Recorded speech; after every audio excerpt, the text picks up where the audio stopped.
So let's take a look at the double circulatory system in humans. This is the circulatory system. It is made up of two circulations. Blood is used to circulate gases, nutrients, and waste products all around your body, so it can deliver gases and nutrients to your cells and take waste products from your cells so that they can exit your body. And this happens in a double circulation. We have the pulmonary circulation and the systemic circulation. The blood vessels involved are the veins, arteries, and capillaries. Veins carry blood from the rest of your body to the heart. Arteries do the opposite. They carry blood from your heart to the rest of the body. And capillaries are found all over the body. They connect your arteries to your veins.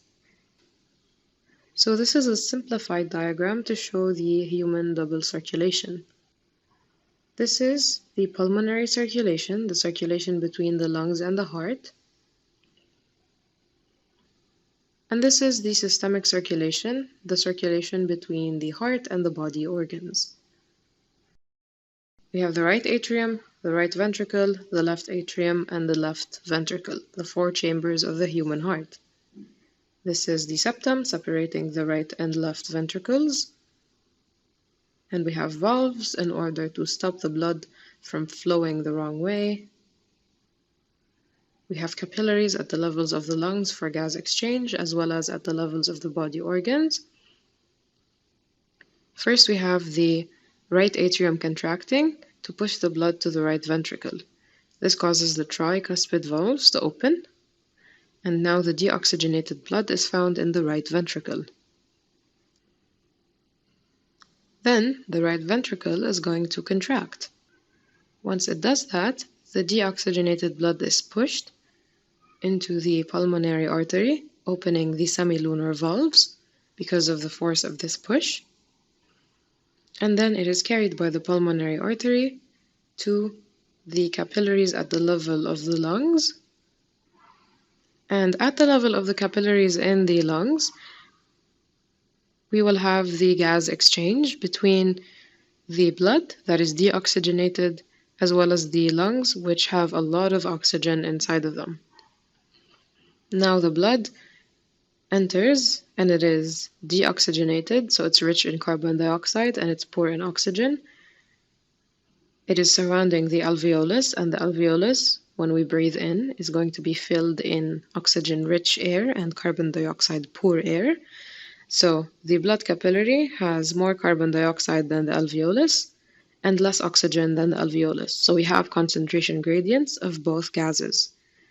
So what happens is the oxygen in the alveolus is going to diffuse down its concentration gradient from the alveolus to the blood, and the carbon dioxide is going to diffuse down its concentration gradient from the blood to the alveolus.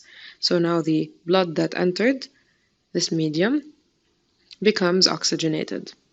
It went from deoxygenated to oxygenated at the level of the capillaries because of diffusion. So oxygen entered from the alveolus into the blood, and carbon dioxide entered from the blood into the alveolus. We went from deoxygenated blood to oxygenated blood, and we are at the level of the capillaries surrounding the lungs. So now, the oxygenated blood is going to exit the lungs through the pulmonary veins, and the pulmonary veins will take it to the left auricle or the left atrium of the heart. This is where oxygenated blood collects in the heart. Then it contracts. So upon the contraction of the left atrium, the oxygenated blood will enter to the left ventricle, going through the valve. And now oxygenated blood is collected in the left ventricle, and the left ventricle contracts, forcing the oxygenated blood into the aorta through the valve, and then the aorta is going to take oxygenated blood to the different body organs, where we will have capillaries that will constitute exchange surfaces. Now this oxygenated blood has high oxygen content and low carbon dioxide content, and it is at the level of the capillaries surrounding the body cells. These body cells are in need of oxygen, so they have low oxygen content and they have high wastes, like carbon dioxide. So again, we have two concentration gradients. Oxygen will flow from the capillaries to the cells, and carbon dioxide will flow from the cells to the capillaries. So at the level of the capillaries surrounding the cells, we have oxygenated blood entering. Diffusion happens, so the oxygenated blood becomes deoxygenated, and now deoxygenated blood will leave the capillaries surrounding the body cells.